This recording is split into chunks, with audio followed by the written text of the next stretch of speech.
जय जगन्नाथ फ्रेंड्स आप गोटे बहुत बड़ अपडेट अच्छी OSS जो रिसेंट एग्जाम होता combined exam physical measurement and physical efficiency test 2024 जोटा एक्साइज एसआई एवं ट्रैफिक एसआई रहा एग्जाम आप कंडक्ट होता 8 सेप्टेम्बर रु 12 सेप्टेम्बर जाए। तो बर्तमान तार आंसर की आसी जाइए।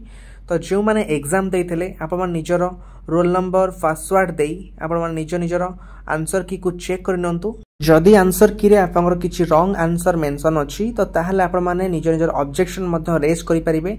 ऑब्जेक्शन रेज करिबार लास्ट डेट होची आपंकर 20 सेप्टेम्बर। तो 20 सेप्टेम्बर पूर्व आपण माने ऑब्जेक्शन रेज करि परिबे।